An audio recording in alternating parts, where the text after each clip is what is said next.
le sujet lié à Pessah à travers un minag, je dirais pas séfarade parce que tout le peuple juif l'a oublié, sauf peut-être les Thémanim sont les seuls qui ont gardé ce minag, vous allez voir dans un instant, est lié à un problème fondamental du soir du Seder qui peut se transformer parfois comme un des soirs les plus anti-éducatifs de l'année. Bon, bien entendu, Pessah est la fête de l'éducation par excellence. Veigadta les bincha, on doit passer toute la soirée à enseigner, transmettre toute l'histoire du peuple juif, toute l'histoire de ses origines jusqu'à dans l'extension à Marbel et Safer à Rezé Meshoubar. Or pourtant, il y a quelques fondements dans la Gemara qui sont extrêmement anti-pédagogiques. Et ils ont trait à un certain nombre de choses, de pratiques qu'on fait le soir du Seder, qui sont faites Kedé Sheye Ekera la Tinokos, afin que les enfants posent des questions. Le problème de ces choses-là, bien sûr, c'est très bien de poser des questions, on a fait des questions du Manishtana, etc. Le grand problème, c'est que ces questions-là que posent les enfants, très souvent, et officiellement, je dirais, n'ont pas de réponse. Plus que ces questions-là n'ont pas de réponse, il y a une question fondamentale du soir du Seder, où on finit toute la soirée et on n'a toujours pas de réponse. Sur les 4 questions des enfants de Manishtana, il y a une des 4 questions qui n'a aucune réponse. Et d'ailleurs, à chaque fois que je dis cette chose-là, il y a un certain regard, je le sens déjà un peu réveillé, d'étonnement. Comment vraiment, il y a une question à laquelle on n'a pas choisi, c'est-à-dire qu'on a réussi à embobiner les enfants pour leur raconter tout un tas de choses et surtout pas leur donner la réponse à cette question. On est tellement convaincus qu'on leur a répondu que même arrivé à un âge plus avancé, on n'a toujours pas remarqué qu'on n'avait pas donné de réponse à cette question et on reste tous dans la bonne conscience de se dire c'est le soir dans lequel on pose des questions et on donne des réponses. Le problème c'est qu'on ne donne pas des réponses et c'est quelque chose de très intéressant, on ne donne pas surtout des réponses. Et c'est quelque chose de très important. Pour quelle raison? Parce que si vous vous mettez dans la tête, et souvent en rencontrant des gens qui ne pratiquent pas, qui sont loin de la Torah et des mitzvot, vous leur dites qu'est-ce que sont les religieux, les gens qui pratiquent les mitzvot? Ils font tout un tas de choses, eux-mêmes ils ne savent pas pourquoi ils font ça.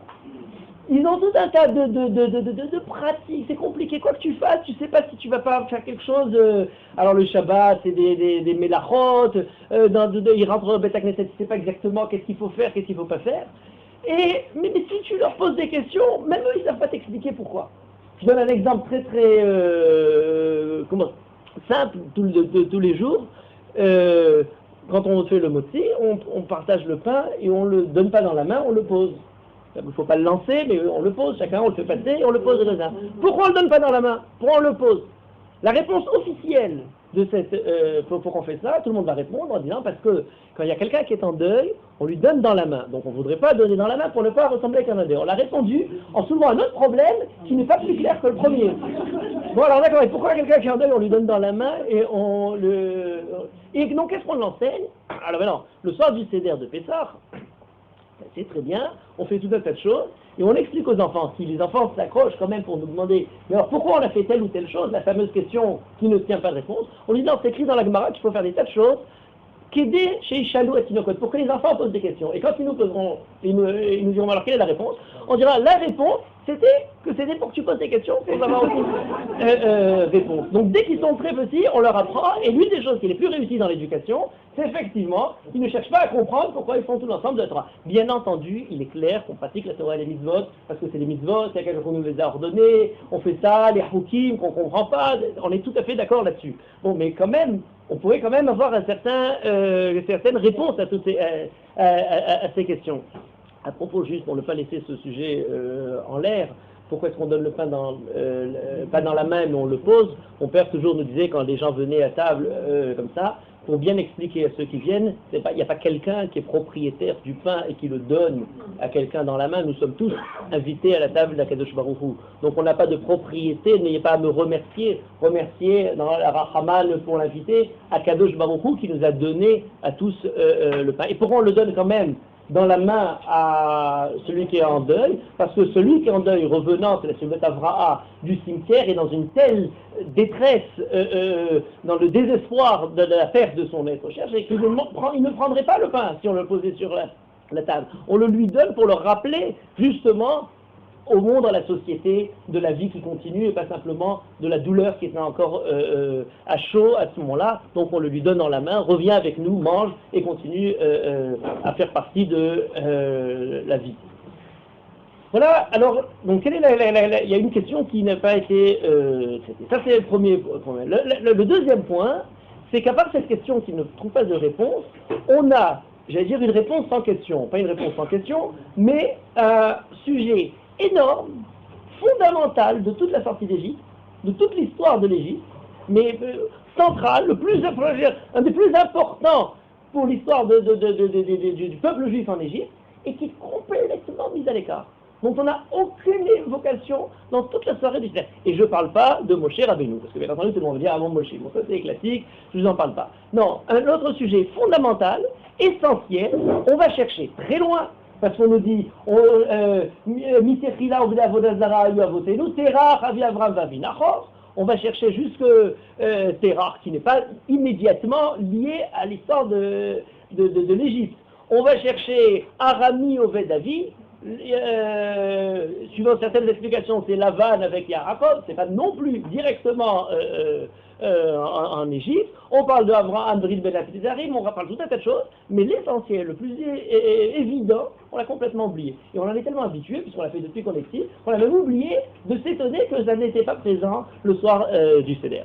Alors voilà, le plan général, c'est qu'à une question qui n'a pas trouvé de réponse et un sujet qui n'a pas été évoqué, la question a sa réponse dans ce sujet-là. Bon, alors maintenant, pour commencer le problème, la question qui n'a pas trouvé de réponse dans les 4 questions des enfants du Manishtana, c'est laquelle, vous l'avez bien sûr c'est la question de la raison pour laquelle on fait chez des Péramim, on prend 2 fois.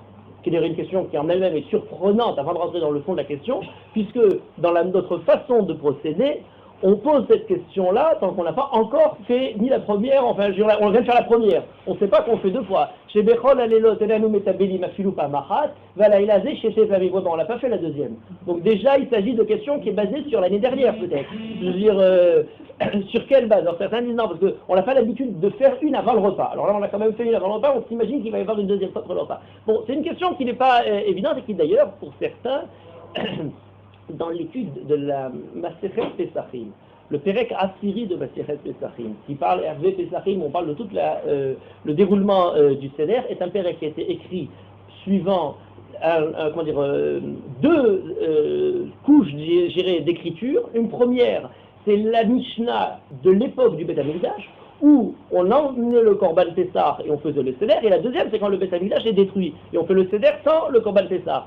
Il y a évidemment, c'est pas un changement, tout est complètement nouveau. Lorsqu'on a le Korban Pessah, le centre du Seder se fait avec le Korban. Et une grande question, c'est est-ce qu'on faisait dans le même ordre qu'on fait nous aujourd'hui, à l'époque où il y avait le Korban Pessah. Une des opinions chez les Rishonim, c'est un grand débat chez les Rishonim, une des opinions est qu'à l'époque, on faisait tout le Maguid, pas en précédant le repas lui-même et le Korban Pessah, mais suite au repas et au Korban Pessah. Et c'est sur le Korban Pessah qui est là qu'on n'a pas mangé, qu'on va manger à la Sava, on nous dit on l'a déjà fait, chez Péramim, on l'a déjà trempé 2 fois. En tout cas, c'est un problème qui nécessite l'étude suivie du Perek Asiri dans les Mishnot pour voir qu'il ne suit pas ce que nous avons l'habitude de faire de manière très claire. Quand on a fini tout le déroulement de ce qu'on doit manger, on dit Vekal Aben Shoel, et là l'enfant pose ses questions. Enfin, on aurait dû les poser presque au début, juste après le Kiddush, quand on fait le début de Maguid.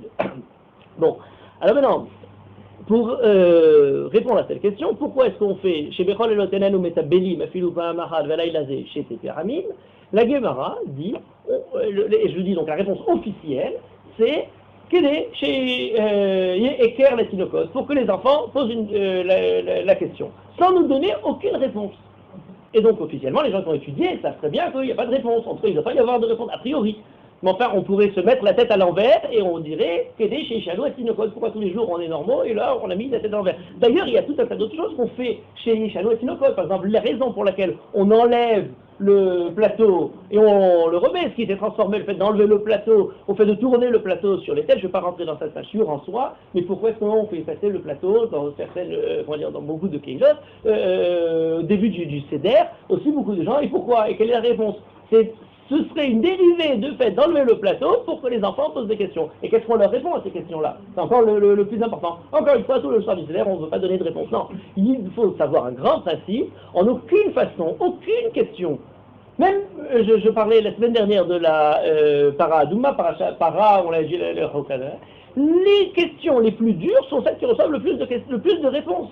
Le para Adouma qui est annoncé comme un hok, c'est-à-dire on ne comprend pas, c'est Akadosh Baruch Hu qui comprend. Et l'une des mitzvot qui a eu le plus de réponses tout au long des siècles par les Chachamim. Et pour cause, si jamais il n'y a pas de réponse officielle, et si on nous dit, je ne veux pas comprendre, allez dire à quelqu'un, pourquoi on mange la massa? On mange la massa parce qu'on se rappelle l'Oistig Batsekam, chez la Votenu, la Armis, sortie d'Égypte. Mais dites-lui, on fait la para-adouma, c'est quelque chose que tu ne peux pas comprendre, ben, tous les juifs disent, alors c'est bien, c'est un problème que je vais résoudre, je vais être le premier à donner la réponse. Et tous les Chachamim ont donné la réponse. Et chacun a dit, effectivement, dites-moi un problème qui est insoluble, c'est celui que je vais travailler en premier. Mais vous nous expliquez d'autres sens, il y en a d'autres. Sur la massa, c'est moins immédiat. Alors, donc pourquoi est-ce qu'on trempe deux fois ce premier tiboul du soir du Seder? Alors, l'énoncé de la question dans la Mishnah repose sur 4 mots. Je vais le faire tout à l'oral, après ceux qui voudront pourront prendre les feuilles, je n'ai pas assez. Retient sur 4 mots. Eviu lefanav metabel bachazeret, qui est une phrase, si quelqu'un la comprend de premier abord, c'est un gaon. Pour une simple raison, c'est que c'est impossible, il manque l'essentiel de cette phrase-là. Eviu lefanav, qu'est-ce qu'on lui a amené? On lui a amené, mais de quoi s'agit-il? Un peu plus loin dans la Mishnah, on va nous dire, Eviu lefanav, chazeret, vecharoset, donc on ramène l'essentiel du repas. En tout cas là, on nous dit, on ne nous parle pas de quoi. Et ensuite, on nous dit, Metabel ba Chazeret. C'est quoi ce Chazeret? Alors, problème compliqué. Chazeret, c'est ce qu'on appellerait nous la laitue, c'est le maror. Or, a priori, le maror, on ne l'amène pas au début du repas. On aurait dû nous parler du karpas, de ou d'un légume, mais pas nécessairement du Chazeret. Ce qui, pour faire compliqué, les Chachamim dans le Talmud, dans la Mishnah, se disent faire simple, les juifs, c'est pas trop, ça les touche pas, il faut faire plus compliqué. On va composer le problème du premier tiboul avec un deuxième problème si on n'a pas deux légumes, c'est-à-dire on n'a pas un pour le maror et un pour le karpas, le céleri et la laitue, enfin sûr, je comprends. Alors, qu'est-ce qu'on fait? On n'a que du maror. Est-ce qu'on prend ce maror-là pour le premier tiboul, le fait tremper? Et du coup, qu'est-ce qu'on va faire au moment du maror? Et quel moment on va faire la bracha? Ça devient plus intéressant. C'est en même temps, je veux dire, un nœud de problème en même temps. Et c'est ces questions-là qui sont évoquées dans la Mishnah. Donc on dit Metabel Bachazeret. On utilise pour le premier tiboul le Chazeret, la Chassa, la laitue du maror. Et donc toute la suite de questions, qu'est-ce qu'on fait avec le maror? Bon, mais la question la plus intéressante, c'est qu'est-ce que c'est que ce Metabel Bachazeret? Metabel Bachazeret, au passage, juste une question de langue très importante. Chez les Ashkenazim, ils disent matbilin, anano matbilin, afiloupa machat. Bien entendu, on doit dire metabelin et pas matbilin. Il ne s'agit pas de faire la tvila au morceau de céleri. Il s'agit metabelin, c'est de tremper un peu son céleri. C'est la différence entre faire tremper, assaisonner son céleri et faire la tvila. Donc c'est pas matbilin, mais metabelin. Alors, Métabéline, Bachazeret, le bet est au niveau de l'hébreu une lettre assez intéressante puisque ça peut vouloir dire c'est l'endroit dans lequel on trempe. Et donc à ce moment-là on se dit bon c'est sûrement pas, on va pas tremper dans la laitue puisque la laitue est l'aliment qui doit être trempé. Mais c'est le bet de l'instrument, la façon de procéder. Oui, alors question, alors mais dans quoi on trempe alors ce Chazeret? Alors on ne nous dit plus l'essentiel. Alors à ce niveau-là, si on n'était pas plus nombreux, on pose la question, dans quoi trempez-vous votre karpas? Puisque c'est ça le problème, comme ça. Et je suppose que la majorité des réponses varieront entre l'eau salée, certains ont le vinaigre, et d'autres le citron, de l'eau citronnée ou quelque chose comme ça. Voilà, ça va plus ou moins, c'est la gamme de cela. Alors, le problème intéressant, on va le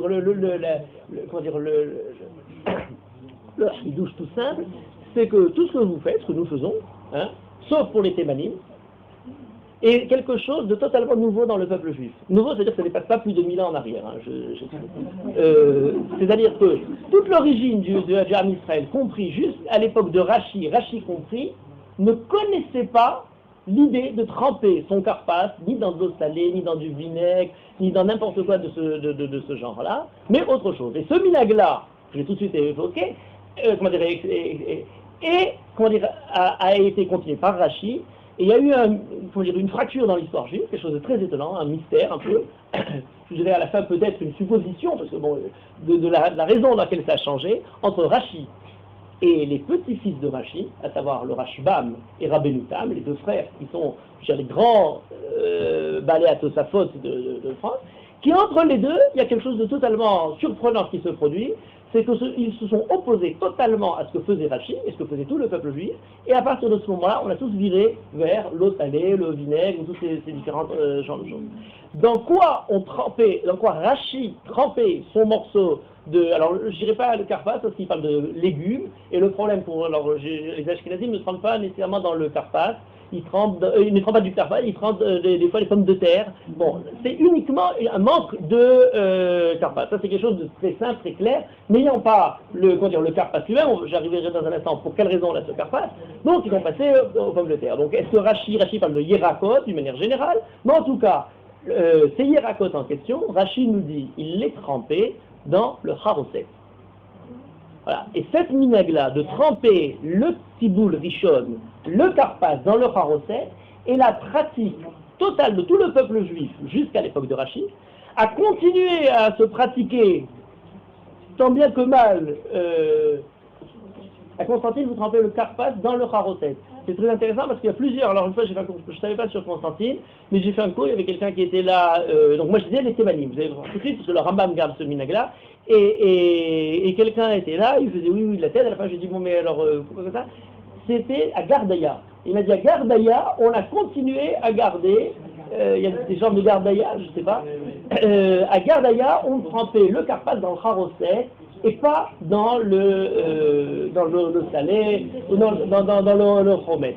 Ce qui est totalement surprenant pour nous, ça nous paraît très surprenant, et l'une des oppositions qui est évoquée au niveau de l'esprit de la chose, c'est pourquoi on trempe le karpas dans du Haroset, alors que le Haroset est fait pour rappeler le type, le mortier, et donc on doit le manger avec le maror qui rappelle l'esclavage d'Égypte. Et pas du tout, le Haroset n'est pas là pour rappeler le maror. Donc, ça semblerait ne pas avoir de sens.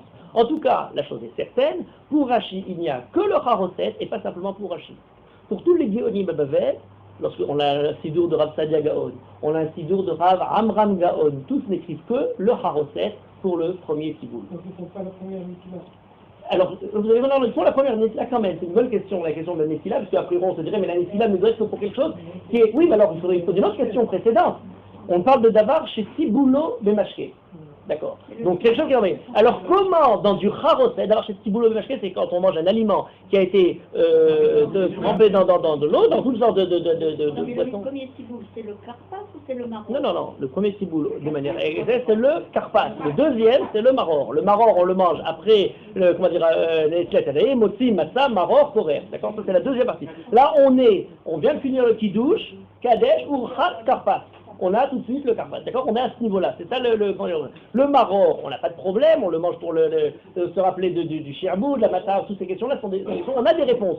Pourquoi est-ce qu'on mange kulo maror, sharirakot maror, matzah maror, ça, y a pas de, c'est clair. C'est le premier tiboul dont on parle, celui du karpas, qui pose problème. Alors, pour la question de se laver les mains, suivant tout le monde, on appelle cette première opération, cette première alimentation de ce karpas, avec le Haroset ou pas avec du Haroset, un tiboul rishon. On a dit, je vous ai dit l'expression de la Mishnah, metabel bachazeret. Suivant Rashi, metabel bachazeret, metabel et achazeret bacharoset. Donc la question avant de dire c'est intéressant, pourquoi est-ce qu'on emploie le mot de l'étabel? Et donc si c'est l'étabel, ça devient tiboul bemashke. Je vais y arriver dans un instant, enfin un peu plus loin. Un peu plus loin. Alors je reprends cette question-là. Si je vous donne que les opinions, ceux qui sont intéressés par le côté plus érudit de la chose, pour avoir les sources et les textes eux-mêmes, la Maseret Psachim est une Maseret très intéressante, parce que, et là je ne rentre pas dans juste j'évoque le sujet, c'est une Maseret qui a été tellement étudiée, recopiée, qu'on a au niveau du texte même du Talmud, un nombre incroyable de versions, de manuscrits. Et donc c'est déjà une première question, un premier niveau d'étude qu'il faudrait, c'est d'abord de parvenir au texte original, au texte exact, à la Mishnah la plus parfaite. Je passe ce problème. Dans la manière d'interpréter cette Mishnah-là, et la Gemara, vous évoquez la première position, celle de Rashi. Je vous en donne 6 tout de suite. en ne vous donnant que les plus essentiels. On a après tout un tas de dérivés, je dirais, de demi et intermédiaires, les grosses positions qui expliquent dans quoi on fait le Tiboul Rishon. Rachidi, Metabel, Bacharoset, et là, l'énigme de toute l'histoire. Le Rashbam, dans la Maseret Psachim, vous savez que Rashi a été très court, très bref dans le Pirouche sur la Gemara, et on a, nos pages du Talmud, c'est quelque chose de remarquable, on a la moitié de la Gemara qui est faite avec le Pirouche du Rashbam, du petit-fils de Rashi. En général, on dit, étudier le Rashbam, il est plus long, plus développé que Rashi qui était plus succinct. Il y a certains mastertotes où c'est le Rashbam lui-même qui a fait tout à partir d'un certain moment dans Baba Batra, c'est le Pirouche du Rashbam, pas de Rashi sur le Talmud. Bon. Or, sur cette même page, où Rashi dit Becharoset, quand on arrive au bas de la page et on lit ce que dit le Rashbam, Rashbam dit et ce tiboul lave Becharoset. Donc pour Rashbam, et c'est très bien, il dit lave Becharoset, il était assis un jour, probablement avec son grand-père pour manger le sang du Seder. Or il s'oppose, et c'est pas dans le commentaire, mais dans d'autres passages, on sait que Rabbeinu Tam, son frère, le plus âgé, lui aussi dit on ne fait pas le Tiboul Rishon dans du Haroset. Deuxième opinion, il donne un argument. Alors je dis, il y a une question de logique, pourquoi est-ce qu'on va manger du Haroset alors que c'est pas le maror. Il y a aussi une question plus formelle d'étude du texte.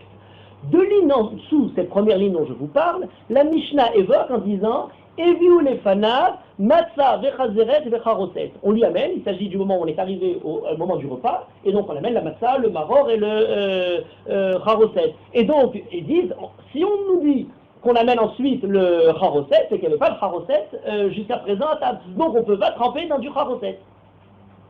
Voilà une question technique. Bon, je vous dis tout de suite la réfutation, parce que on reste jamais sur cette question-là, bien entendu, les autres disent, mais écoutez, il n'y avait pas non plus du chazeret.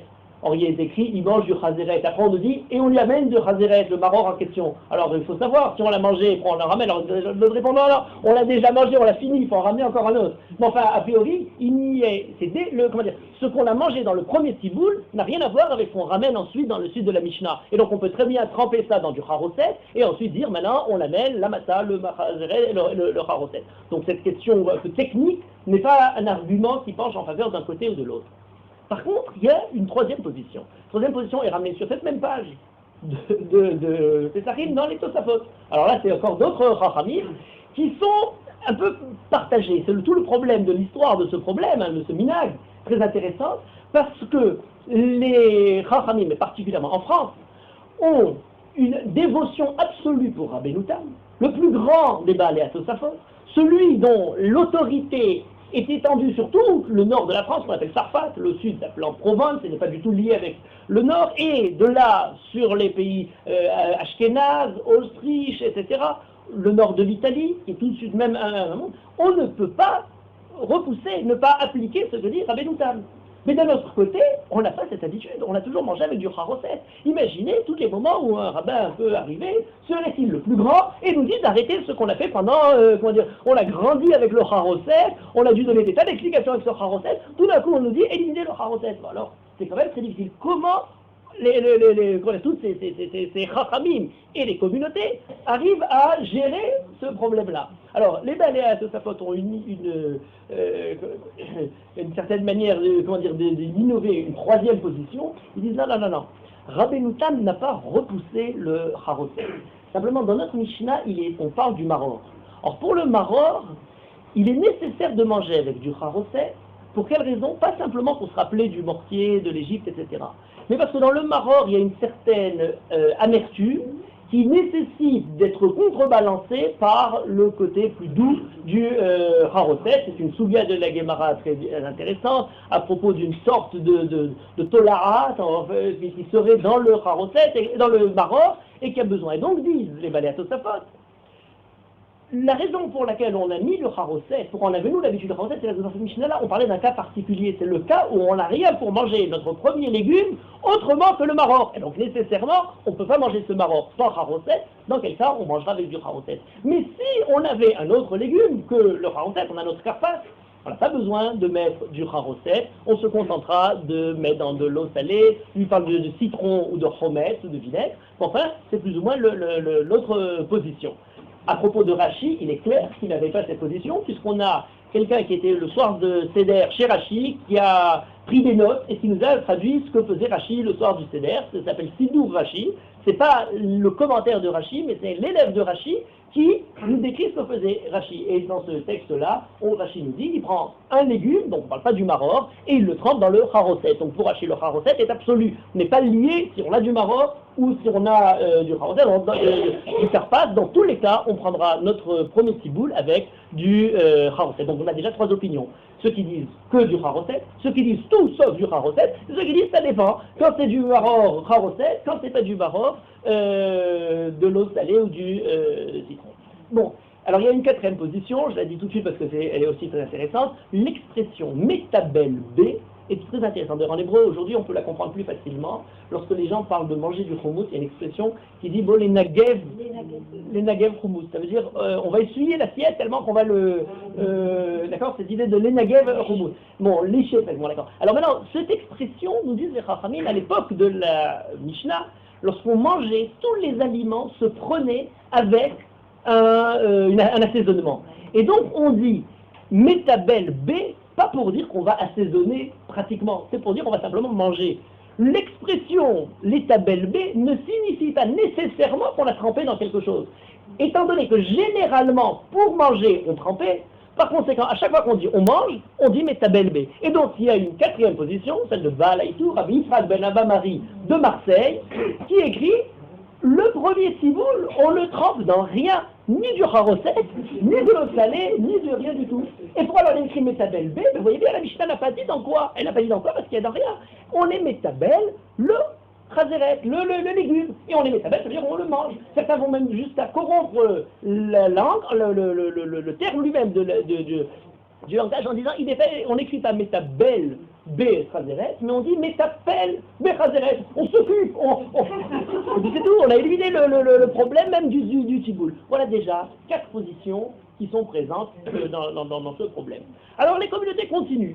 Les communautés de France, d'Autriche, d'Allemagne continuent malgré tout avec cette gêne d'un côté de quitter le minag ancestral et d'autre côté de ne pas adopter l'autorité, de ne pas reconnaître ce que dit Rabbi Nutan. Jusqu'à ce que vienne un grand chacham, Rabbi Yitzhak Or Zaroua, qui a écrit un livre qui s'appelle Sefer Or Zaroua, qui est en Autriche, et dans son livre au XIIIe siècle, écrit quelque chose, une étape supplémentaire.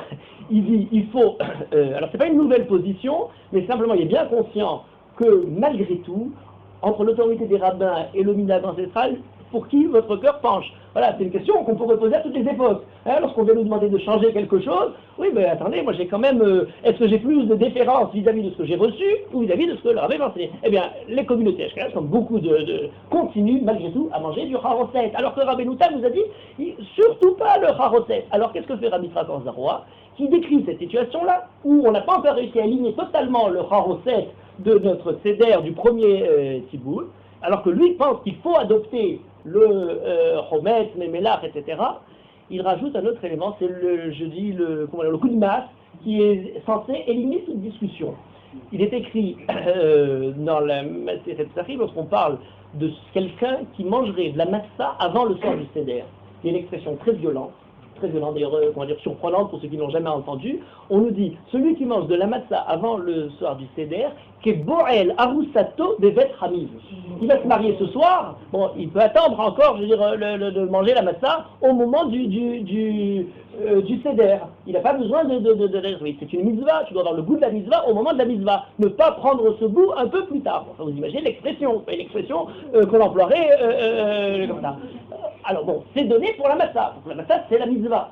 Rabbi Yitzhak Or Zaroua nous dit, et celui qui mange son charoset, pas au maror, mais au premier tiboul avec le karpas, Keboel Arusato Bevet Hamiv.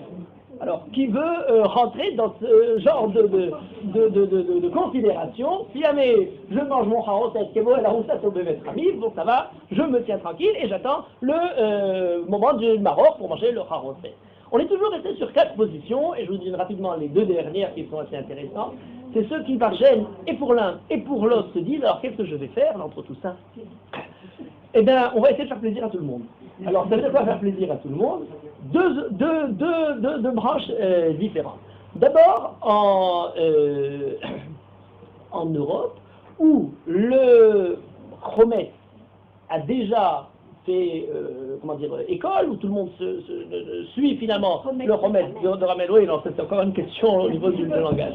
En tout cas, le fait de tremper autrement que dans du Haroset, c'est déjà imprégné. On arrive au XIVe siècle, c'est quand même un peu plus tard. On a quand même un peu de nostalgie de notre Haroset d'autrefois.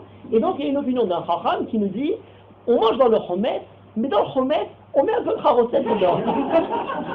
Comme ça, on la met. Ce qui ne satisfait pas réellement Rabbeinu Tam. Pour quelle raison? On ne résout pas vraiment Rabbeinu Tam pour la raison suivante. Le problème de Rabbeinu Tam, c'était pas qu'on rajoute un peu de Haroset ou pas. Il ne faut pas qu'il y ait de Haroset. Tu peux manger du Chomet, d'accord, mais on veut que tu ne mettes pas ton Haroset à table. Bon, je dirais tout à l'heure peut-être ma supposition, pourquoi cette vigilance dans ce débat. L'autre position, c'est en Espagne. Alors là, jusqu'à présent, je vous décris les communautés ashkénazes, mais à partir d'une certaine époque, Ramban, Rabbeinu Yonah et les élèves, on commence à avoir l'enseignement des Balei Tosafot. Depuis le Ramban, Nachmanide, pas Maïmonide, Nachmanide, l'étude espagnole n'est plus qu'une étude purement séfarade. C'est une étude qui a déjà intégré les questions, la manière de réfléchir des écoles des Balei Tosafot de France.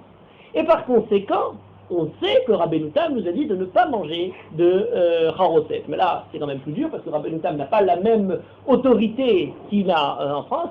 Et donc, on a certains Chachamim qui passent petit à petit à l'opinion de Rabbeinu Tam, mais globalement, toutes les communautés, on a des témoignages du Rabbi David Abudraham au XIVe siècle, du Rabbi Shimon ben Semach Duran, le Rashbet, au XVe siècle, qui nous disent, on a cette opinion, et certains, mais toutes les communautés continuent à manger du Haroset. Qu'est-ce qui a totalement repoussé le Haroset pour les communautés séfarades? C'est le Shulchan Aruch. Comme dans beaucoup de cas, le Shulchan Aruch a eu une action, et c'est une des raisons pour laquelle il a été accepté, d'unification pour tout le peuple juif, et entre autres, aux dépens des minagim propres à certaines communautés. Dans ce cas présent, il donne un argument très surprenant. L'argument du Shulchan Aruch est le suivant, dans le Bet Yosef, il dit, puisque le Haroset est fortement repoussé par Rabbeinu Tam et Balei Tosafot et tous ceux qui suivent. Par contre, on n'a pas vu que le Rambam, Rashi et tous les Chachamim d'Espagne disent qu'il y a un problème à faire ce tiboul-là dans du Chomet, dans du Memelar, etc. Donc il vaut mieux faire ça dans du Chomet, du Memelar, comme ça tout le monde est content. Oui, bon, voilà. Et donc à partir sur cette base d'arguments, dans le Shulchan Aruch, on trempe ça dans le Memelar et le Chomet, et l'histoire est terminée. Le problème, c'est que la raison pour laquelle le Rambam et tous les Chachamim d'Espagne n'ont pas repoussé notre opinion, c'est qu'elle était totalement inexistante. Bien sûr, on peut demander à celui qui était avant qu'on ait fait une révolution de s'opposer à ceux qui vont finalement renouveler la façon de faire le Karpas. Par conséquent, les Rambam n'en s'est pas opposés. En tout cas, pour l'ensemble du peuple juif, le Shulchan Aruch étant accepté, on est tous passés, sauf certaines communautés, je disais tout à l'heure les Thémanim. Pourquoi? Parce que les Thémanim ont pris le Rambam, pas tous encore, mais en tout cas les communautés de Théman qui suivent le Rambam ont suivi jusqu'à présent, chez le Rambam c'est là plus loin, c'est le sujet de notre cours, on trempe tout ce qu'on trempe le soir du Seder dans du Haroset. Même la Massa, on la trempe dans le Haroset. Quand on fait Motzi Massa, c'est pas que pour le Maror, il n'y a que le Haroset à table. En tout cas, donc chez eux, on trempe le Karpas dans le Haroset. Voilà plus ou moins l'ensemble des positions, je dis il y en a 6, il n'y a que du Haroset, tout sauf du Haroset, ça dépend ou Haroset ou l'autre, ni l'un ni l'autre, et l'un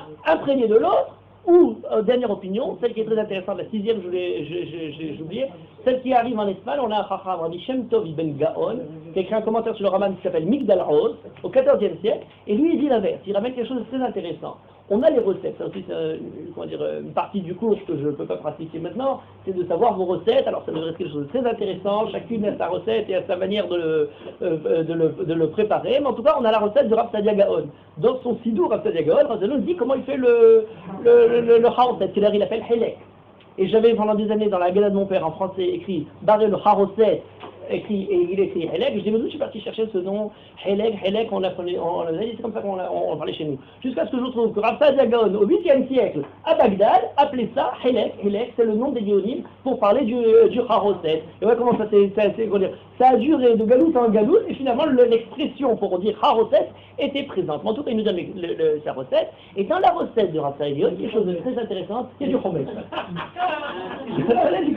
Alors, dit Rav Shem Tov Gaon, bien entendu, sans aucune pensée du problème qui s'est posé en France. Mais alors, qu'est-ce que dit Rav Shem Tov Gaon dans Migdal Ros? Il dit, et moi, Areva Kabbalatenu chez les Sfarad, je suis content de notre tradition, puisque chez nous, étant donné que dans notre recette, on met du chomet, donc tout le monde est content. Grâce à voilà. Enfin, le problème, c'est encore une fois, c'est que Benoutam ne voulait pas qu'on fasse du charoset.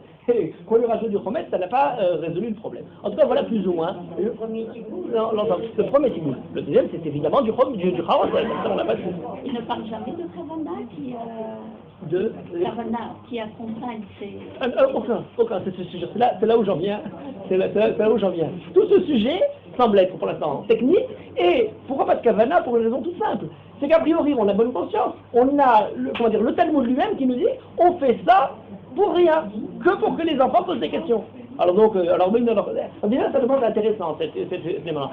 Si on fait ça uniquement qu'aider chez Ishalou à Sinokot pour que les enfants posent des questions, alors pourquoi se casser la tête si on l'a trempé dans du Haroset ou trempé dans du Maror, hein, pourquoi c'est tellement important, jusqu'à en arriver à des arguments aussi violents, alors que bon, finalement on aurait fait quelque chose d'autre. L'essentiel c'est que les enfants se demandent pourquoi est-ce qu'on fait tout ce genre de choses-là. Ce qui montre très bien que bien entendu il y a plus que simplement la façon de faire et de mettre de Haroset, de Karfat, etc. Voilà. Alors bon, c'est donc le deuxième aspect du problème. Je vous ai dit, il y a une question qui n'a pas de réponse, c'est dont je parlais jusqu'à maintenant. Quel est le sujet qui n'a pas eu de traitement, d'évocation le soir du Seder? Le sujet énorme, fondamental. Le soir du Seder juillet, on évoque tout ce qu'il faut évoquer, sauf l'essentiel. L'essentiel, la sortie. Oui, on en parle de la sortie d'Égypte, on en parle quand même de la sortie d'Égypte. Le problème, c'est pas la sortie d'Égypte, c'est l'entrée en Égypte. On nous parle de toutes les, tous les différents aspects de Yetziat Mitzrayim. On va chercher Terach Aviavram, on va chercher Lavan, on nous parle Brit de Ben Avetarim. On nous dit Anou Salpi à Dibour. Alors c'est quoi Anou Salpi à Dibour? Dibour, c'est le Dibour de le Brit de Ben Avetarim. Guerrier Zaracha, il devait descendre en Égypte, bon d'accord, mais il y a quand même une raison immédiate, il y a quand même une histoire qui précède immédiate. C'est l'histoire de Yosef et de ses frères. Et toute l'histoire de Yosef et de ses frères est totalement absente de l'histoire du Seder. C'est quelque chose d'incroyable quand même. Surtout qu'on se demande si c'est quelque chose d'accessoire. Mais le problème, c'est que l'histoire de Yosef est peut-être l'histoire la plus importante de toute cette histoire. Pour quelle raison? Parce que jusqu'à aujourd'hui, on n'a pas fini de la traiter. L'histoire de Yosef et de ses frères, à chaque fois qu'il y a un problème dans l'histoire du peuple juif, on rappelle l'histoire de Yosef et des frères. Le temple est détruit, ça n'a rien à voir. On a Aseret Arougé Malkout, ça n'a rien à voir avec Yosef. On nous dit non, on paye la faute des frères qui ont vendu Yosef. Le Navi, quand il voudrait parler de la déchéance morale des Juifs, Malkout Israël, avant le premier exil de Malkout Israël du Nord, il nous dit, vous êtes comme les frères de Yosef. C'est l'étalon de l'action perverse à l'intérieur du peuple juif qui a failli tout disloquer. Or, cet élément-là nécessiterait évidemment, si on voudrait nous parler, et plus que ça, on dit, Matril Bignout ou Messayem Bishva. Il y a un grand débat pour savoir qu'est-ce que c'est que ce Gnout. On nous dit, oui, ça veut dire Mitechila ou Davodazara, ou Arami ou Vedavi. Bon, d'accord, mais le Gnout, il est très évident. Le côté, la honte du peuple juif. Mais c'est l'histoire de Yosef et ses frères, c'est ça le premier Gnout, le plus évident. Si on avait demandé à quelqu'un de rédiger, qu'est-ce que c'est ce Gnout? Il y a Marloquet Rav Shmuel, pas besoin d'élargir le problème à Rav Shmuel. Il faut tout simplement dire, Gnout, c'est le fait qu'on a vendu Yosef, et à cause de ça on est descendu en Égypte, et Sheva, c'est que finalement on a quand même réussi à en sortir. Encore que. Voilà le problème, fondamental, qui n'est pas traité le soir du Seder. Alors, s'il y a une question qui n'est pas répondue et s'il y a un problème qui n'est pas évoqué, il suffit d'expliquer que cette question-là répond à ce problème-là. Alors vous allez dire, j'accroche de façon, artificielle. Alors pas du tout. Pas du tout. D'abord, les gens connaissent, oui, ça les gens sachent, que le mot karpas, Pourquoi est-ce qu'on prend du karpas? Alors, nouveau problème. Pourquoi est-ce qu'on prend du karpas? Du karpas, c'est quoi? C'est du céleri. Oui, moi je dis du céleri parce que moi il m'est arrivé une chose très amusante. Quand j'ai fait mon alia, je vais à Mahane Yehuda et je demande s'ils vendent du karpas. Il me regarde comme ça. Je dis du karpas. Alors il est comme ça. Je dis mais ça, comment tu appelles ça? Ah, céleri. Je croyais moi l'avoir laissé à Paris, le céleri. Mais enfin, alors donc, le karpas, c'est du céleri, d'accord. Mais non. Quel est le rapport? Pourquoi est-ce qu'on a décidé de tomber sur du céleri et pas sur un autre légume? Il faut que les enfants posent des questions. Ben oui, on ne prendrait pas les pommes de terre.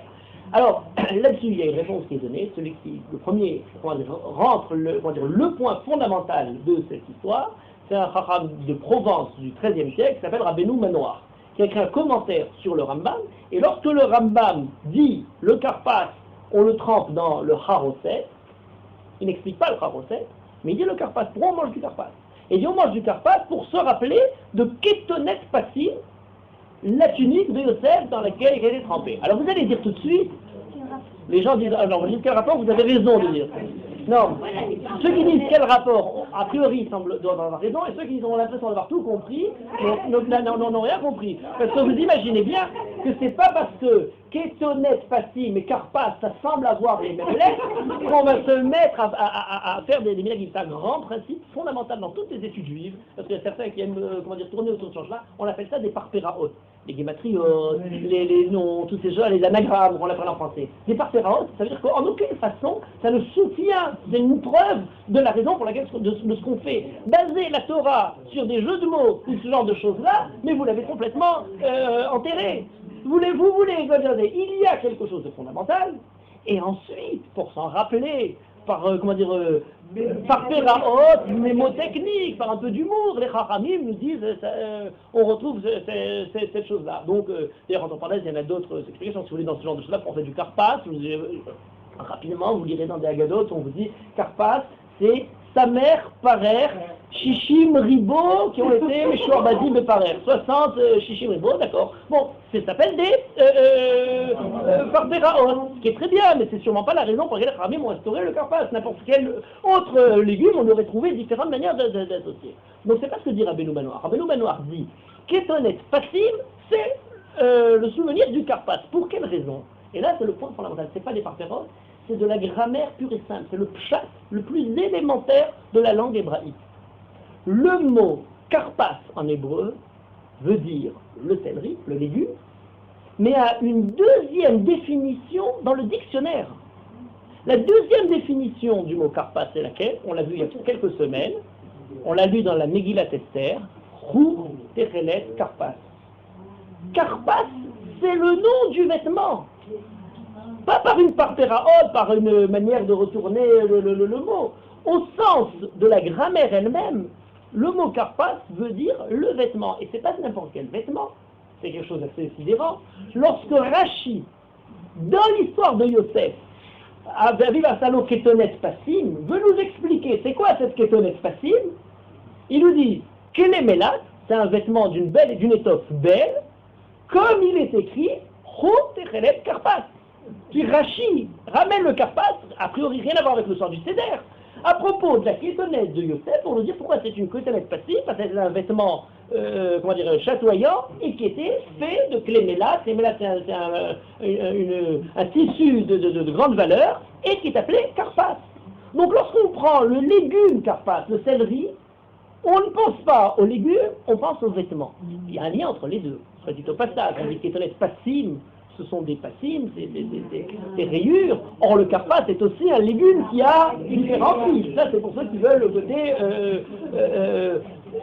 physique, concret de la chose. Mais avant d'en arriver là, l'idée même du mot karpas est liée avec cette chose-là de Rashi. Ensuite donne, et c'est très intéressant toujours. Vous remarquerez, les gens, c'est peut-être une des raisons pour lesquelles les Ramim ont quand même évoqué toutes ces parpéraot, parce que les gens se rappellent toujours plus des parpéraot que de l'essentiel. Lorsque vous dites kétonet passim, alors ils vont nous dire de quoi il s'agit, c'est kétonet passim. Alors on nous dit c'est tous les gens chez qui Yosef a été vendu. Ishmaélim, Midianim, Soharim, Potiphar, c'est tous les gens chez qui Yosef est descendu. Les Rachetevot, Pé, sa mère, Yud même. Ça, les gens se rappellent. Que passim, c'est les Rachetevot des différentes personnes qui ont vendu Yosef. Mais se dire que kétonet passim et karpas, c'est exactement le même nom par la grammaire, par le langage lui-même, ça c'est déjà moins fréquent. Donc lorsqu'on prend notre karpas et qu'on le trempe dans ce premier tiboul, on évoque le fait d'avoir trempé autre chose que du céleri, mais un vêtement, la tunique de Yosef, qui n'a pas été trempée à l'ortant du sang. Et on arrive à la question du tiboul et du fait de se laver les mains. Alors là, on devrait dire comment vous faites votre charosset. C'est évident, c'est nécessaire. Alors là-dessus, on ne va pas rentrer dans l'évocation de chacun des différentes... oui, des charosset, mais je suis intéressé. Alors là, on en arrive au charosset. Pourquoi alors le charosset et pas l'eau salée? Soit dit, bon, j'ai un mot sur le salé tout à l'heure. Mais en tout cas, le charosset, donc pour comprendre le charosset, alors il y a différentes recettes de notre charosset. Alors, le Talmud Yerushalmi nous en donne deux, et il nous dit, il y en a qui ont la tradition de faire avamité, c'est-à-dire de faire un charosset dur, compact, solide, hein, et ils disent zecher la petite, effectivement, le mortier est dur. Mais il y a une deuxième tradition dans le Talmud Yerushalmi qui dit Ve'istanier. Il y en a une autre Massoret qui dit Tarich Shete Rakamité. Il doit être très très liquide. Amré Zecher la dame. Et donc comment on fait notre charosset beaucoup plus liquide? Zecher la dame est justifié par là l'appellation de tiboul et le fait de se laver les mains dans ce tiboul, et bien c'est qu'on met beaucoup de vin dans ce charosset. Ou du jus de raisin, en fait, ce qu'on rajoute. Et de cette façon-là, ce vin va donner au charosset cet aspect, c'est plus des petites boulettes de charosset, c'est vraiment quelque chose dans lequel on peut tremper. On le tartine plus, le charosset, on le trempe dans le charosset. Et donc, lorsqu'on prend le charosset, le karpas, qu'on trempe dans le charosset, on prend la tunique de Yosef, qu'on trempe dans le sang des frères de Yosef. Donc, de manière littérale, je reste encore sans la dracha, je vais donner quelques titres par Péraos dans un instant, mais en tout cas, au sens premier, on prend, voilà ce qu'on faisait. Pardon? On trempe, mais on n'en parle pas. Oui, là, je vais expliquer, bien entendu, je vais expliquer pourquoi on n'en parle pas. Vous allez voir pourquoi c'est très important. Alors, voilà le étape. Un bon chacham, Rabbi Eliezer Ashkenazi, pardon. Et comment s'appelle le sang, hein? Puisque le charosset, c'est celui qui mantique et s'adémie. C'est-à-dire que c'est doux. D'accord, alors bon, je vous ai dit que je parle dans le côté du pshat. J'ai déjà, descendu par rapport au remède, vous me tirez vers le sod, vous m'élevez vers le sod. Juste pour ne pas laisser sans réponse votre question, effectivement, le vin est un siman du din, lorsqu'il est associé à tout l'ensemble du terre, il reçoit le mitou. Donc c'est effectivement pour cela de mitou. Mais de toute façon, vous allez voir la réponse plus profonde à cette question.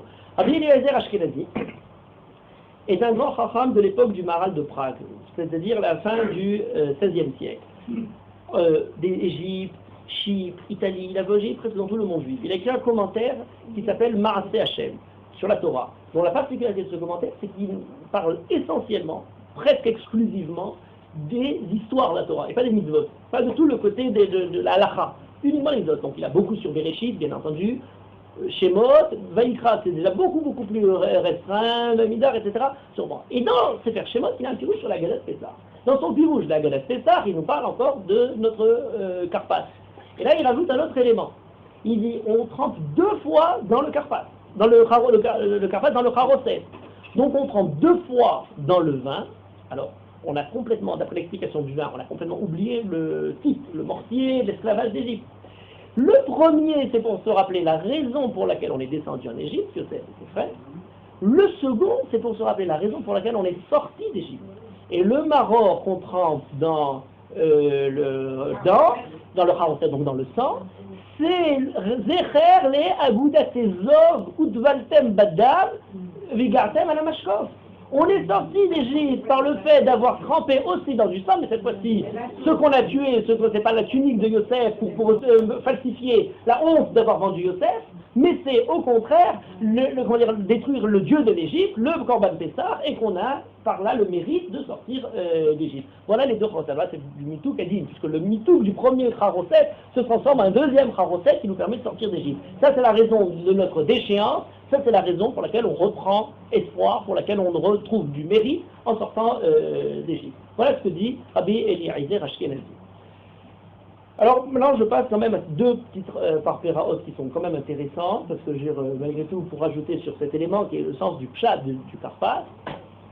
La première, c'est la description du Talmud de la façon de faire le Korban Pessah à l'époque où le Beth Amikdash était construit. Chacun amène son agneau au Beth Amikdash, on tue l'agneau, on apporte le Korban, mais après il faut le ramener pour manger l'agneau à la maison. On le ramène à Yerushalayim, et donc toute la famille ne va pas au Beth Amikdash. Il y a un qui est envoyé pour faire le Korban, on s'appelle les manotes, toutes les personnes sont évoquées pour attacher à ce Korban, et on doit ramener tout l'animal pour le faire griller et manger le Korban Pessah le soir. Alors la Gemara dit la chose suivante dans la Tzarim, elle dit lorsqu'on a fini, on remet, après avoir enlevé les parties, la bête a été dépecée, on remet les parties, on enlève les parties qui sont sur le Mizbeach, et le reste, c'est la viande à manger. On remet tout dans la peau de l'agneau, et ensuite on le prend, mafshil le achorav, c'est-à-dire on le prend comme un baluchon, et celui qui a amené redescend avec son baluchon du Beth Amikdash, du Harabaït, vers Yerushalayim, où les gens mangent le Korban Pessah pour le faire griller. Or, après avoir dit Mafshil la Chorav, on le met comme un baluchon, il y a un Chacham qui apparaît, un Chacham qui s'appelle Rabbi Elish. Rabbi Elish, c'est un Chacham qui n'apparaît pas très souvent dans la Gemara, de temps en temps. J'avais un Rav, il nous disait, c'est comme des étoiles qui apparaissent comme ça, une comète comme ça, tout d'un coup, on ne sait pas, elle apparaît, elle disparaît, et elle donne son éclairage. Rabbi Elish arrive et dit, ajoute un mot, Taïra. Alors Taïra, c'est quoi ce mot? Taïra, on dirait que c'est des Arabes. Hein, c'est-à-dire c'est la façon de parler de berger. On l'a plusieurs fois. Haout Taïra, j'ai rencontré un bédouin, quelqu'un qui se promène, etc. Or Rachid explique ce Taïra, et il dit Taïra, Derer Sochari Mishmaelim Houzé. Alors Sochari Mishmaelim Houzé, quand on dit n'importe quelle expression Sochari Mishmaelim Houzé, tout de suite il pense au Sochari Mishmaelim, au Chad Ishmaelim, Bami Gilad, Yosef, donc ce sont ces Sochari Mishmaelim. Alors là je vous dis, je suis dans le remède. Eh bien, lorsqu'il prend son Korban Pessah, il le ramène avec son baluchon pour le ramener, ben il ramène Yosef qui est en train d'être vendu en Égypte.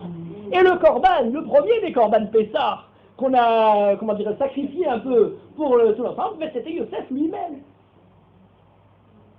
Mais quand Yosef est sorti d'Égypte, quand Yosef a commencé à sortir de cette déchéance dans laquelle il est tombé, puisqu'il arrive vendu en Égypte, vendu chez Poutifar, de Poutifar, d'abord, c'est toute la descente, et ensuite l'ascension qui revient, qui ne se termine pas encore de manière parfaite, puisqu'à la fin de Sefer Bereshit, il est quand même enterré, Beret Misraïm, et puis c'est fini, il est encore c'est que le Shemot va sortir le peuple juif. Bon, mais Yosef, quand est-ce qu'il sort? Il sort d'Égypte suite au rêve du Sarah Mashkim, Sarah Ophim, ça va prendre 2 ans, mais ensuite, c'est quand même par ce rêve-là que Paro se rappelle, entend parler de Yosef et le fait sortir. Le Talmud Yerushalmi nous dit, pour quelle raison on prend 4 verres de vin le soir du Seder, alors il y a plein d'explications, les 4 langages de la Géoula, etc. Le Talmud Yerushalmi, non, pas du tout. Pas du tout. Parmi les différentes explications, une des explications qui est évoquée dans un des Chachamim qui dit, on prend 4 verres parce que dans l'affaire du Sarah Mashkim, du maître et chanson, eh bien, il y avait 4 fois le mot kos qui est évoqué. Et on se rappelle, le soir du Seder, les 4 kosot qui sont évoqués là-bas. C'est-à-dire qu'on évoque le soir du Seder, la première fois où Yosef et ses frères, Yosef, en fait, va commencer à...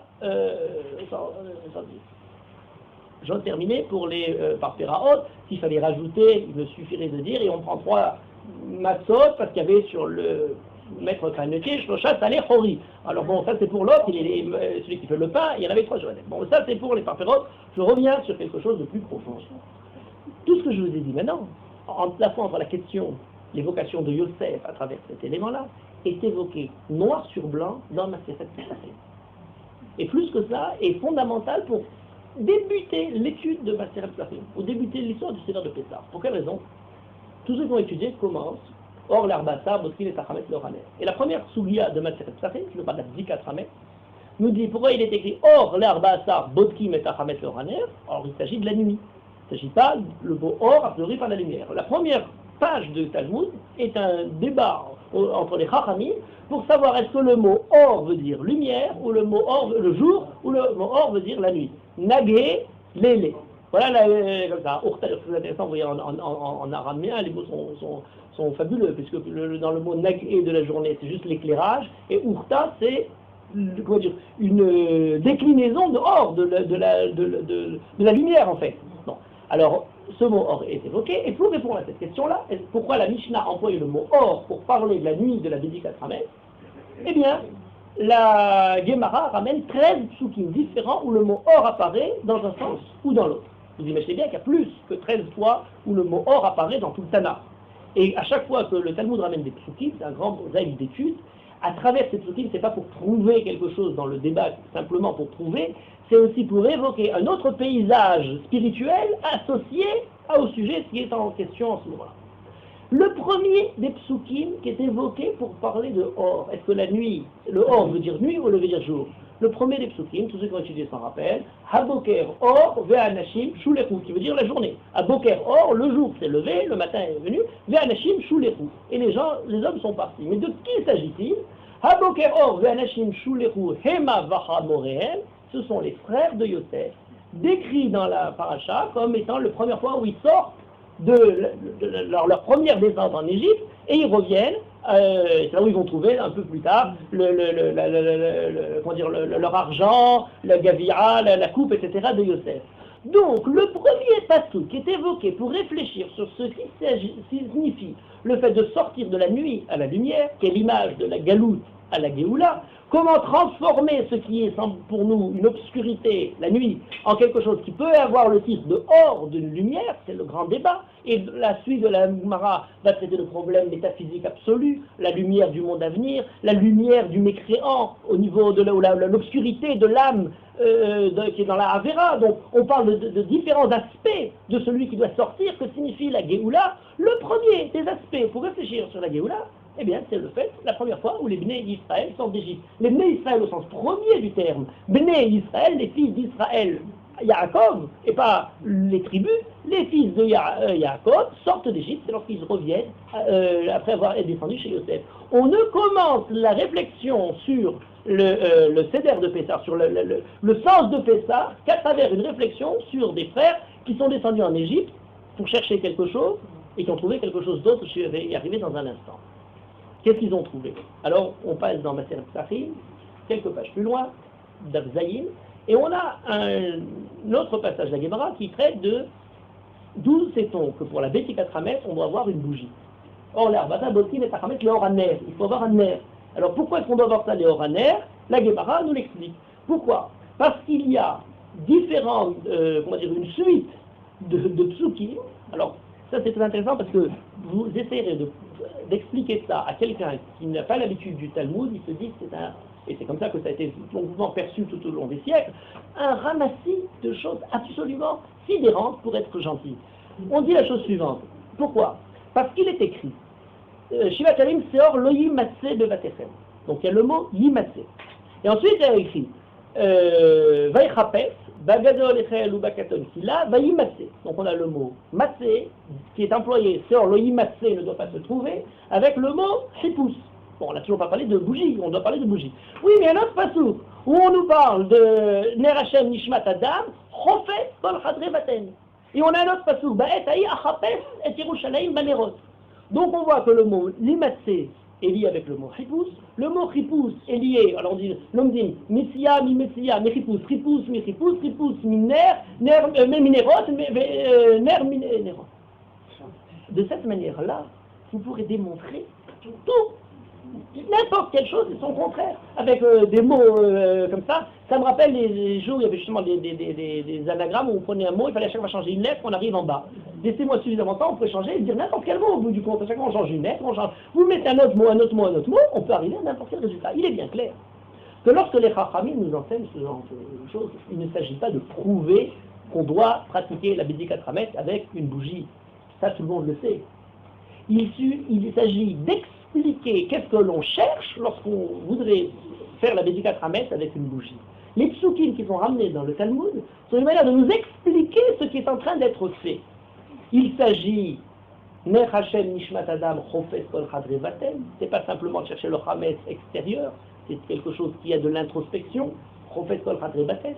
C'est quelque chose qui est Achapes et Yerushalayim Banerot, qui a une idée nationale, collective, tout le peuple juif, à Kadrochou, à cette recherche. On dit attention, il cherche les Averot, ou il cherche les Midot, il y a tout un débat sur ce passouk-là très embêtant. Mais c'est quoi le premier passouk qui est évoqué? Pour parler de la Bédikat Rames, je vous l'ai dit rapidement il y a un instant, Vaïchapes, Bagadol Echel ou Bakaton, Kila Vaïmatsé. C'est un passouk d'autant plus étonnant que les Chachamim coupent le passouk au milieu, entre le verbe et son sujet. Ils ont Vaïchapes, Bagadol Echel, ils ont commencé à chercher chez le grand frère, et ils ont fini chez le petit frère, Vaïmatsé, Agavia, Be'amtachat, Binyamin. Il s'agit de la coupe de Yosef, juste après la première sortie d'Égypte dont je parlais il y a un instant, du début de la Matrah Psachim. Entre la page Aleph, de Bet, de Psachim, et la Zaïd, où on arrive à ce passage-là, les frères ont eu le temps d'arriver aux premières stations, et ils ont ouvert leur sac. Voilà ce qui s'est déroulé dans la Gemara entre-temps. Et donc là maintenant on arrive à la coupe de Yosef qui a été trouvée. C'est en souvenir de cette coupe de Yosef, cherchée par les frères, qu'on est maintenant, trouvée par les frères, peut-être pas cherchée, forcée à chercher par Yosef à ses frères, qu'on cherche, nous, maintenant, le Hametz, le soir de la Bessikat Hametz. Alors, de tous ces éléments-là, vous allez me dire, on n'en parle pas, on ne le dit pas. Et pourquoi on ne le dit pas de manière très claire? Et qu'est-ce qu'on cherche là-dessus? Alors, je commencerai d'abord par une chose très simple. Ce qu'on dit chez nous avec les enfants, le soir de la Bessikat Hametz. On cherche le Hametz, on dit Hametz c'est le Yetzerara. On doit ramener le Yetzerara éliminé pour le brûler. C'est très bien. Oui, mais quand on est dans une famille, et qu'on a des enfants, pas nécessairement 12 frères, mais et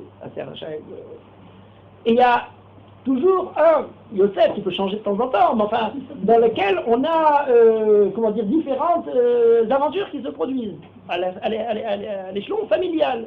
Et le soir du Pessah, pas le soir même de la soirée de Pessah, mais la veille de Pessah, on se dit on ne va pas pouvoir sortir d'Égypte si on a laissé traîner tout au long de notre maison toutes ces petites disputes, tous ces petits mots, tous ces petits frottements qui se sont produits dans la famille. Et à l'instar des frères de Yosef, qui descendent chercher, parce qu'ils sont dans la famille. On nous dit, le Midrash nous explique que lorsque les frères de Yosef vont en Égypte, il s'agissait de ramener du blé, parce qu'ils sont dans la famille. Mais en étant, ils sont rentrés chacun dans une porte, parce qu'ils ont vu la douleur de leur père après la vente de Yosef, et ils se disent, on va peut-être essayer de voir où il est passé. Et chacun va aller chercher quelque part. Donc, ils sont partis chercher du blé, mais en fait, on nous dit, ils sont vraiment cherchés plutôt Yosef. On se dit, ils sont partis chercher Yosef, mais non, ils vont trouver quelque chose d'autre. Ce qu'ils ont perdu n'est pas nécessairement la famille qui leur manque pour la subsistance, mais peut-être même pas Yosef, est un élément fondateur de leur existence, de leur identité, qui est la fraternité qui est évoquée dans le Midrash. Lorsqu'on dit Nase'u Mizé, le Midrash nous dit Nase'u Mina Achva, et Achai Anochim Evakesh, je cherche justement cette fraternité qui a été perdue, cette famille qui a failli se briser avec la vente de Yosef, et dans la recherche des frères de Yosef qui descendent en Égypte, dans une recherche qui essaye de se retrouver, de se réunir. Mais ils ne savent pas quoi chercher, ils ne savent même pas où chercher. Et Yosef le fait continuer à chercher pour retrouver quelque chose d'autre à travers la famille, en créant d'autres histoires, parce que c'est une manière de mettre le doigt sur l'histoire essentielle, à travers le verre de la coupe de Yosef qui trouve dans le sac de Binyamin. Et lorsqu'on va chercher notre Hametz dans la maison, on se dit, ici il y a eu un petit coup de coude, ici il y a eu un petit mot, comme ici on n'a pas voulu prêter ses affaires, ici on a... Bon, et dans tous ces endroits-là, on a besoin d'abord de ramasser tous ces endroits. On ne pourra pas arriver le soir du Seder si on a encore laissé notre Yosef loin de chez nous, en Égypte, dans le trou. Et arrivé au soir du Seder, on n'ose même pas évoquer cette histoire. Le soir du Seder, on parle de Terach, Avi, Avraham, évidemment. Bon, ça va, Terach, Avi, Avraham, à qui ça veut dire ça importe, on savait qu'à l'époque, comme ça. Au contraire, ça ne fait que montrer la grandeur d'Abraham, qui a su s'en détacher, qui a su briser les idoles, l'Erlecha, Mersecha, pas de problème. Arami, Oved David, Lavan, oui, tous les malheurs du peuple juif, tous ceux qui ont voulu. Bikesh Larakor et Sakol, il a voulu empêcher complètement le Yaakov, etc. Mais finalement, on a quand même réussi. C'est Matril Bignout, mais c'est un gnout dans lequel on sait gérer, on sait s'en occuper, on n'a pas de problème. Le grand problème de soir du Seder, c'est là où on a encore la conscience pas bien lavée. C'est là où on a encore le problème qui n'a pas été réparé. C'est ce qui, jusqu'à ce jour, dans le peuple juif, il continue à avoir, d'entre les différentes tribus, un Yosef qu'on est prêt à mettre à l'écart. C'est pour celui-ci, c'est pour celui-là. Et si le soir du Seder, et si dans notre échelon familial, on soulevait cette question, mais vous imaginez ce que deviendrait le soir du Seder? Ça serait ou un règlement de compte, ou une thérapie familiale collective qu'il faudrait pour résoudre ce problème, ou il faudrait tout d'un coup, on aurait transformé cette soirée majestueuse et profonde d'éducation. Alors c'est pas qu'on aurait enlevé l'éducation là, c'est qu'on aurait complètement fait exploser le soir du Seder, avec expliquer ce que tu m'as fait, ce que je t'ai fait, ce qu'on a fait à celui-ci, etc. Qui est le Yosef de cette année, qui est le Seder de l'année dernière, qui va continuer, etc. Donc le soir du Seder, on n'ose même pas évoquer ce sujet. On a d'ailleurs même l'histoire du Seder, un point important, fondamental de la mémoire juive. C'est qu'on n'évoque aucun sujet sous forme de démonstration académique, sous forme de grands cours magistrales d'histoire, sous forme de grandes élaborations philosophiques. On raconte une histoire. Et lorsqu'on raconte cette histoire, on nous dit Chayav Adam Mirot et Atzmo, le Harot et Atzmo, c'est une mise en scène. Et lorsqu'on fait toutes ces choses-là, on raconte la sortie d'Égypte et la sortie de la Galoute, et nous sommes revenus dans notre pays, et toute l'histoire juive, et chaque époque à son époque, plus ou moins heureuse, plus ou moins malheureuse, on oublie beaucoup aujourd'hui.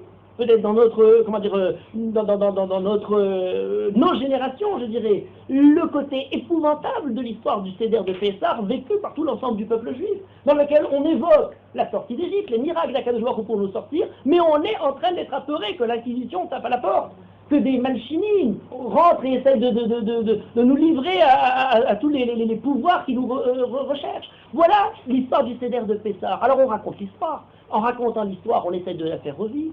On essaye de donner quelque chose de plus important que simplement une grande explication, de donner les questions qui vont permettre de trouver réponse, chacun dans sa réponse qu'il va donner. De quelle façon Akadosh Baruch Hu aussi les Misraïm? Quelle est notre histoire profonde à chacun? Et dans cette question qu'on pose, il y en a une, on nous dit qu'elle est chez Ekera la Tinocote, et pour cause. Chez Ekera la Tinocote, il faut que les Tinocotes se réveillent, bien sûr. Pas se réveillent parce qu'on fait n'importe quoi, mais parce qu'on voudrait grandir, ne pas rester Tinoc, et rester Tinoc, c'est rester entre Yosef et ses frères. On voudrait réveiller les enfants pour qu'ils comprennent qu'il y a quelque chose de plus profond à évoquer le soir du Seder. C'est comment se fait-il que depuis l'histoire de Yosef qui a été vendu par ses frères, on n'a pas encore réussi, nous, dans le peuple juif, de façon collective, dans notre ensemble, à ne pas continuer à laisser quelques-uns, un en moins par rapport à l'ensemble. Il y a une question fondamentale à la fin du soir de Seder de Pessah. Echad mi yodea. Certains chantent cette chanson quand on finit tout. C'est très amusant, on chante le premier, chez les Lochot Abri, toutes les choses sont plus claires. Il y en a une qui est très étonnante. Je ne sais pas si vous avez remarqué, une question qui est dresse à moi une fois, un enfant me l'a posée à 4h du matin, il fallait trouver la réponse à cette question. On évoque tout de manière très claire. Les Lochot Abri, Hamishachum chez Torah, Shisha Sidre Mishnah, tout va très bien. Tesha Yarcheleda, d'accord. Asara Divraya, les Lochot Abri. Et on arrive tout d'un coup, Achad Asar Korvaya, les 11 étoiles. Mais qui c'est ces 11 étoiles?